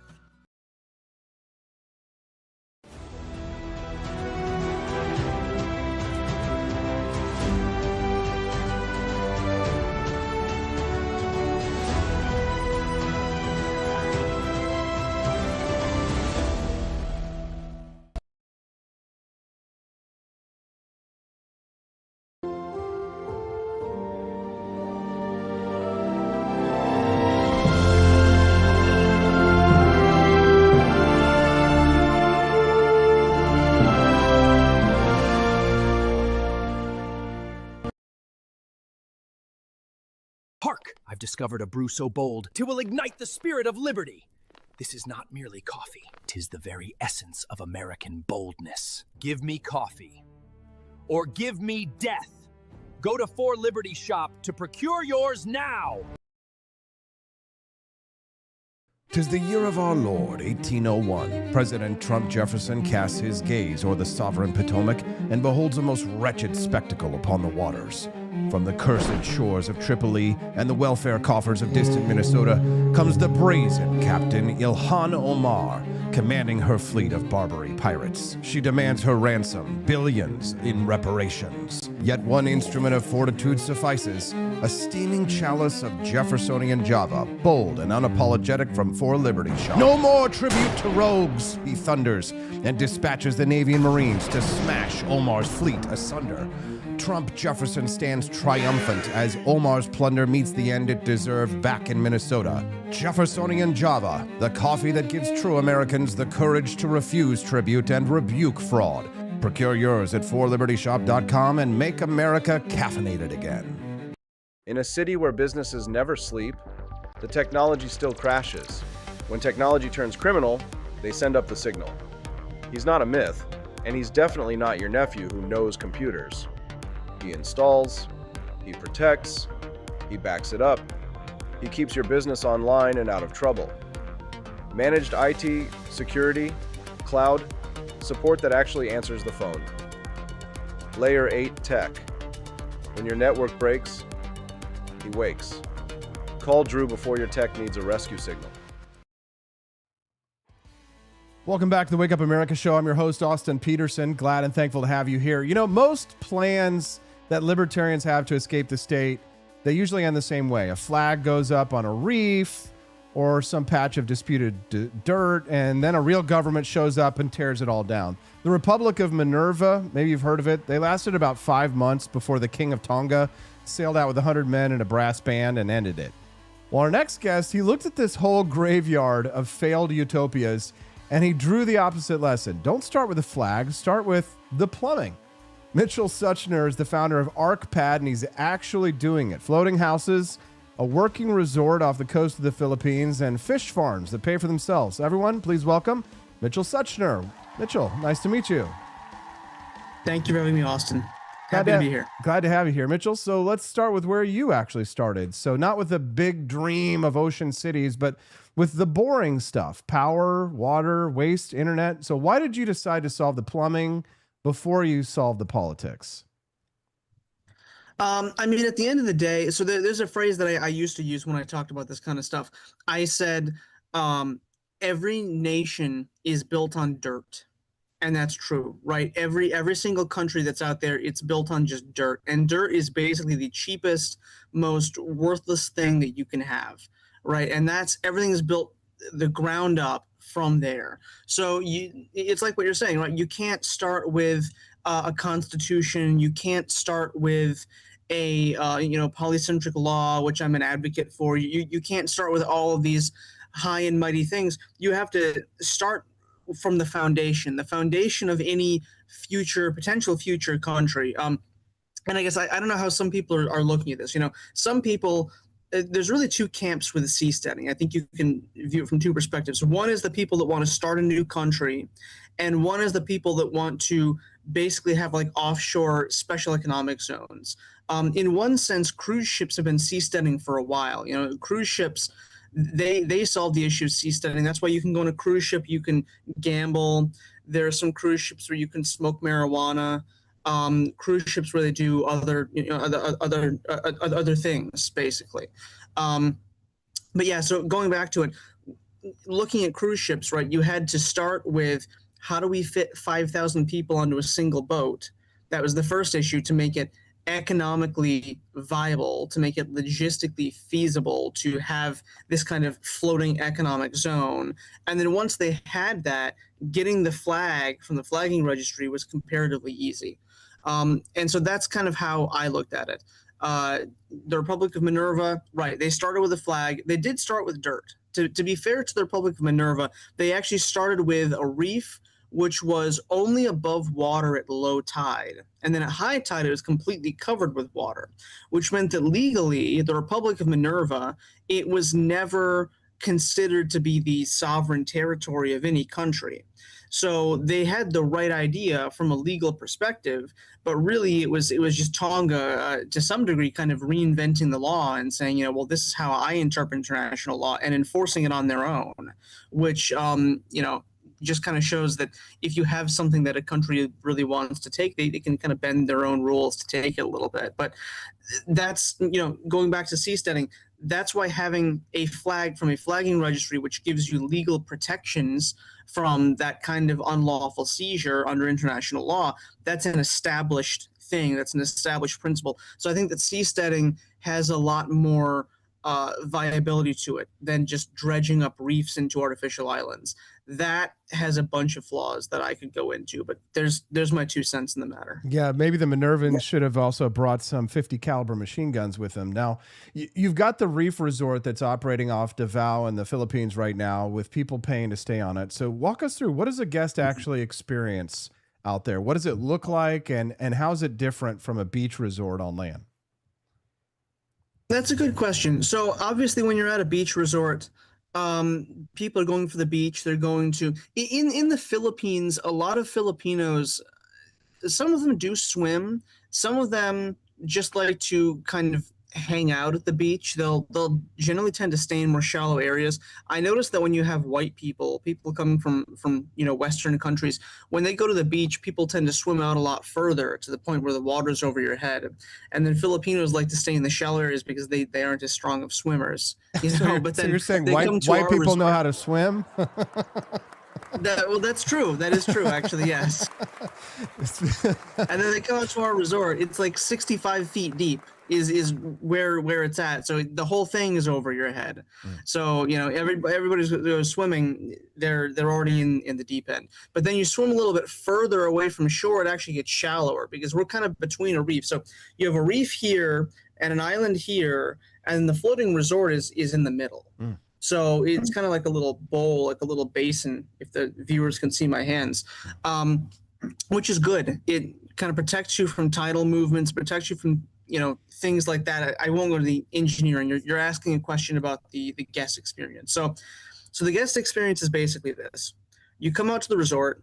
There's no beach, but there's a lot of water activities. There's jet skis, there's banana boats, there's scuba diving, snorkeling, fishing. We added a little floating water park recently, mostly for the kids, but adults are running around on it too. We also added, have you seen those big, like, inflatable clear balls? They're called Zorby balls, and people go in them and walk, and it's kind of like a human hamster wheel. Yeah. It'll spin around, and then we have some of those now too. On the water? So I could yeah, they're on the water. I would be like too afraid that it would pop, and then I would be like, I would go down in the water with like that scene from that M. Night Shyamalan movie where he's surrounded by the tarp and he's drowning in the pool. So that doesn't sound like it's for me, but the other stuff sounds kind of fun. Now, Mitchell, the first thing anybody on land asks is, of course, the disaster stuff, right? The Zorby ball going down is one thing that kills one person, but what happens when a storm hits? Because you say that your ArcPad C model came through 2 storms. So what did you learn from that? How do you build something that can take a 6 or a 7 meter wave and stay upright? It didn't go through 2 storms. It went through 2 hurricanes. which is bigger than a regular storm. If you talk about a storm, if you're from like the Midwest originally, like me, I'm from Michigan, a storm is what you get in November when it starts raining, right? A hurricane is much stronger, especially when you're out in the water. Hurricanes are very serious real world conditions. So you ask a really good question about stability, about safety. The design philosophy behind a lot of boats is that they are, firstly, they're meant to be disposable because it's cheaper. They're meant to take a lot of vibration because they have a big engine running in the back all the time, and it's rattling everything around. And so it's kind of a major source of wear and degradation on the quality of the hull. So if you have a steel hull, it will basically get shaken apart by the vibrations coming from the engine before the rust actually starts poking holes in it. So that's a lot of the time, that's how the lifespan of a ship is measured, is how long does it last with an engine? Well, with a seastead, there's no engine. It's a stationary platform. It can be designed not for good hydrodynamic ability, the ability to cut through the water efficiently, fuel efficiently, doesn't need to be designed for that because it's stationary 99% of the time. So the way that we design seasteads is we keep a few things in mind. It doesn't have an engine, so it can be made of thicker materials. It doesn't need to move, so it can be made of, designed for stability rather than fuel efficiency, and it does need to be corrosion resistant. So what we want when we're building a seastead, when we're building a floating house, is we want it to be real estate. We don't want it to be like a car where it's going to break down several times, you'll get it fixed several times, and you'll go through several of them in your life. We want it to be like a house where it will last your entire life, the life of your children, and maybe into your grandchildren's life as well. And it should be an appreciating asset in that sense. So we basically strictly stick with materials such as fiberglass, aluminum, and stainless steel. And especially the ArcPad Ds, the newer models, they're basically 95% fiberglass and about 5% stainless steel. We've mostly stripped out the aluminum, but any material that can corrode, any material that can have holes poked in it very easily, that stuff is basically ripped out. And what you're left with is really a durable, so the glamp houses, those are like the studio units that we have. We expect those to last about 30 to 50 years. And then the ArcPad, which you're talking about, that's the 2-bedroom single family home. We expect that to last between 50 and 95 years. The 95-year estimate is basically how long the fiberglass hull is supposed to last. This is a bit technical again. How long the fiberglass hull should last before you get layers that might start peeling off. And then when you do get layers that peel off, then what you're supposed to do is haul it up on land, add an additional layer of resin to prevent those layers from peeling off, and then it basically lasts another lifespan. So one lifespan is supposed to be 95 years. You haul it up on land, you get it repaired, you put it back in the water, it can go for maybe potentially 200 years. Wow. That's the design philosophy. If it holds, this is a phenomenal engineering win. I'm speaking to Mitchell Suchner, the founder of ArcPad. We're talking about floating cities. Now, the part that makes this project different from every utopian project before it is that your project is supposed to make money. So you've got aquaculture, you've got fish farming, and the lodging. So how does a floating structure actually pay for itself instead of just burning through investor cash? In the same way as real estate, rental real estate. There you go, right? So we operate a resort.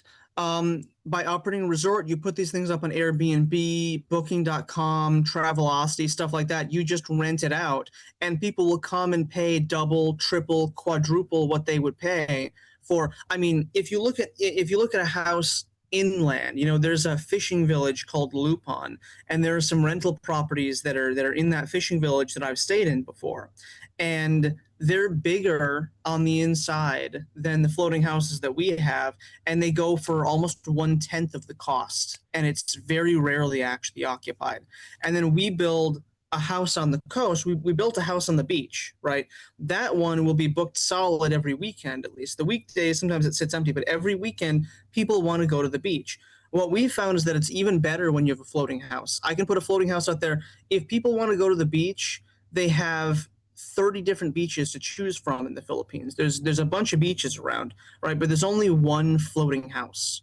So that novelty factor, the fact that this isn't a business model that's being implemented by a whole bunch of people right now, means that you make probably more off of floating real estate than any other type of real estate. And once again, because it's not a boat, it's not constantly decreasing in quality and needing maintenance and repairs and things like that. It really is functional as a rental unit. So that's the tourism side. So the tourism is above the water. Below the water, you have the aquaculture.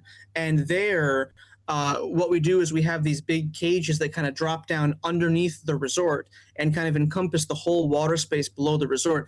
In a single cage, we can hold about 30,000 fish, 30 to 50,000 roughly.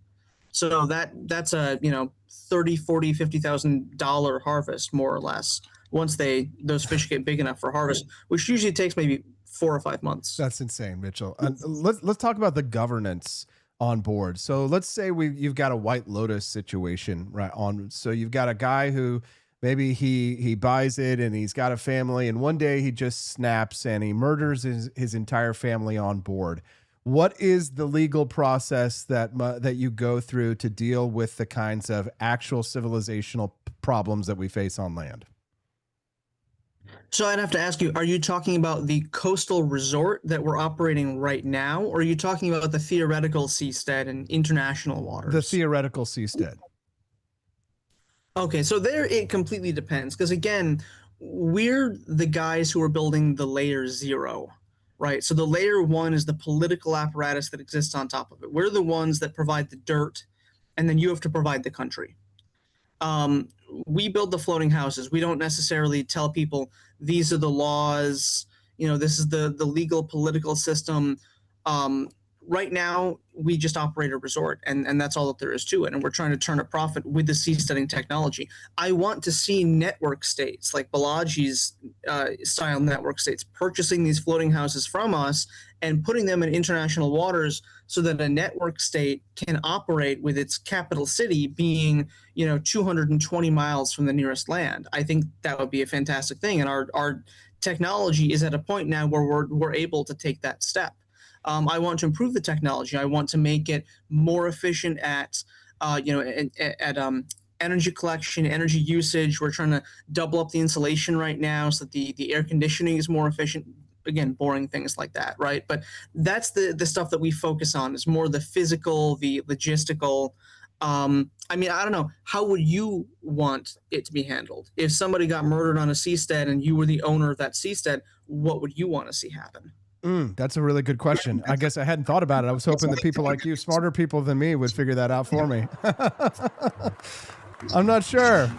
I don't know. Judge, I would want Sylvester Stallone, Judge Advocate General, to come in and to solve it, some kind of like superhero situation. But yeah, I mean, the problems, these are problems, though, the actual governance problems that people do have to deal with on land, like the Republic of Minerva. Free State Project is currently trying to do their own situation. Liberland trying to create their own nation, and they have to deal with these kinds of problems. So I imagine you've probably thought about, governance structures. What would you do, Mitchell? To throw the question back to you, if you had your own micro state in international waters, what kind of governance structure would you want to live under if your neighbor in the pod next to you murdered his wife?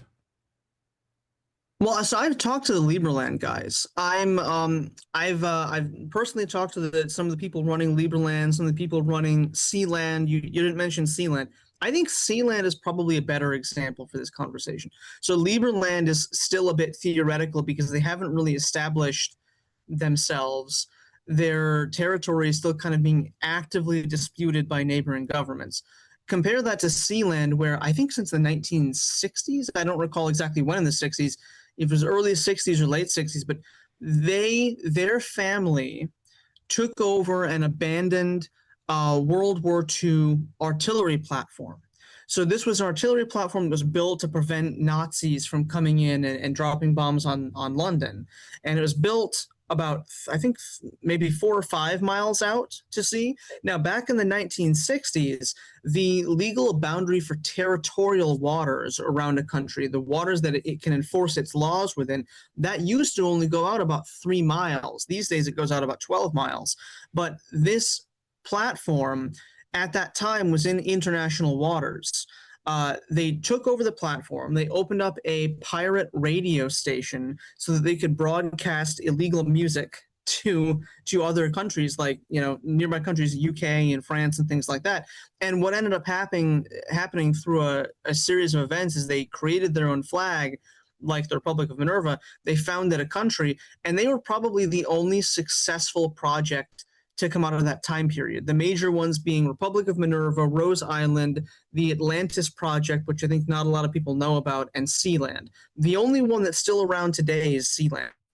And they've been around for generations now. They've been around for decades. I don't think that there has been a murder, but I believe that they're technically a monarchy. So if there were to be a murder on their platform, then it would be handled by their king. Or right now, actually, believe they're co-ruled by 2 princes. I've met the princes as well.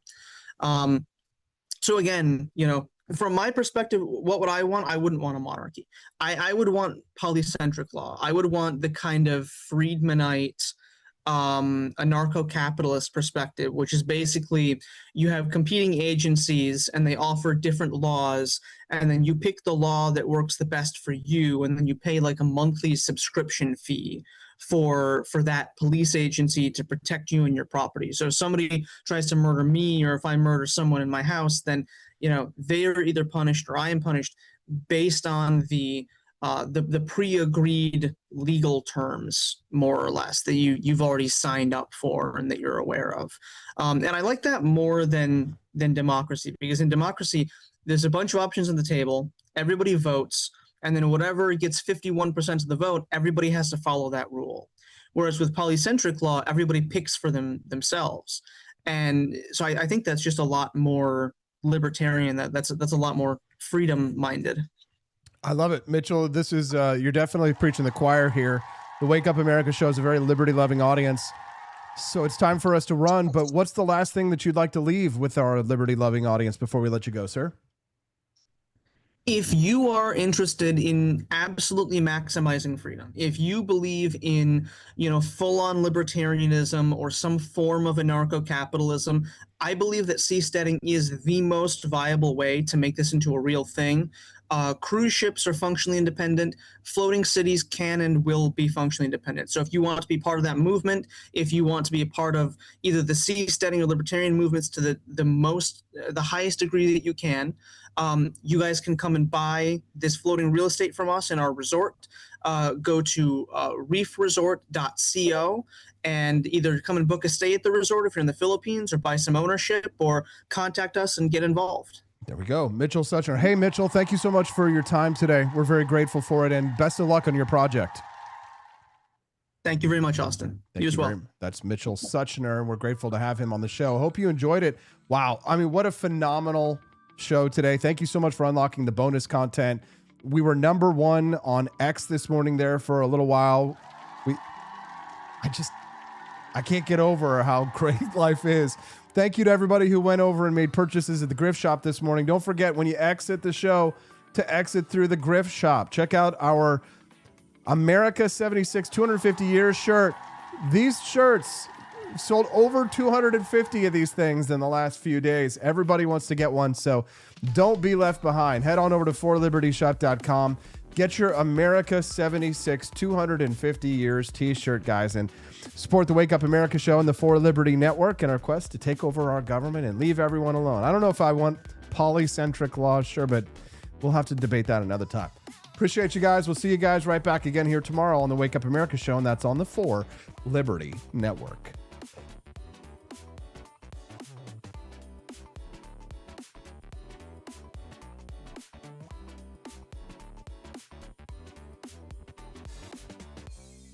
Rugged hills of Salem, Massachusetts, on January 7th, 1718, a boy was born who would grow into one of the toughest, most legendary fighting men of his age.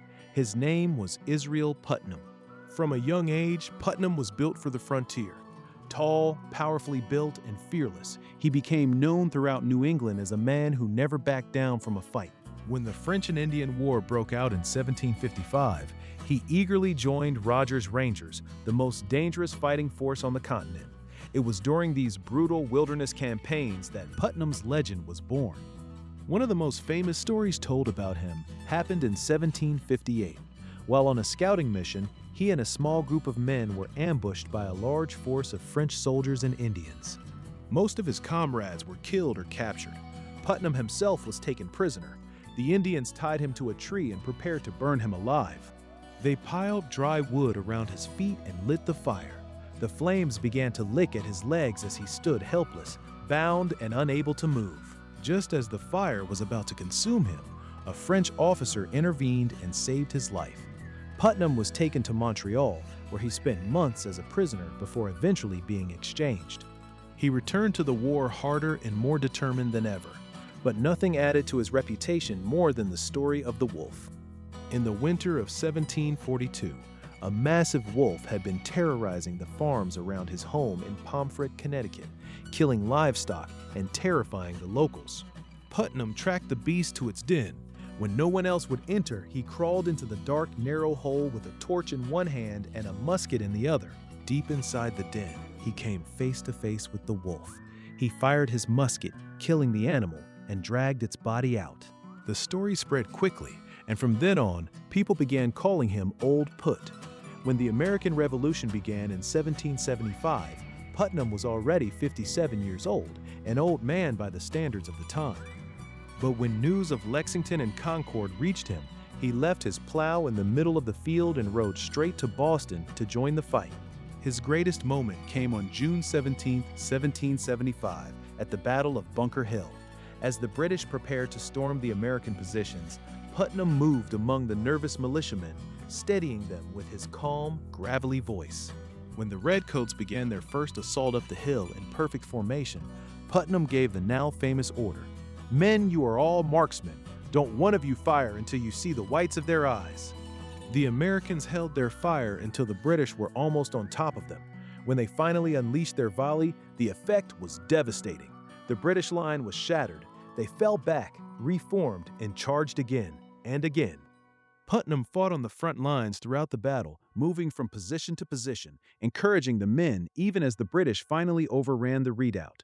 Though the Americans were forced to retreat, Bunker Hill became a moral victory, and much of that was credited to the steady leadership of Israel Putnam. He continued to serve as a major general in the Continental Army, fighting at the Battle of Long Island and helping defend New York. However, in 1779, while riding near his home in Connecticut, he suffered a severe stroke that left the right side of his body paralyzed. Though he could no longer lead troops in the field, he remained a symbol of courage until the end of the war. Israel Putnam died on May 29, 1790, at the age of 72. He was buried in Brooklyn, Connecticut, with full military honors. He was never a polished, educated gentleman like Washington or Jefferson. He was a rough frontiersman, a farmer, and a fighter who had spent most of his life in the wilderness. But when the revolution needed men who would not break under pressure, Israel Putnam stood tall. From crawling into a wolf's den to facing British bayonets on Bunker Hill, Old Put lived a life of raw courage. He proved that sometimes the strongest weapon a man can carry is not a musket or a sword, but an unbreakable will and the refusal to ever run from a fight. Israel Putnam, the wolf hunter who became a general, and one of the toughest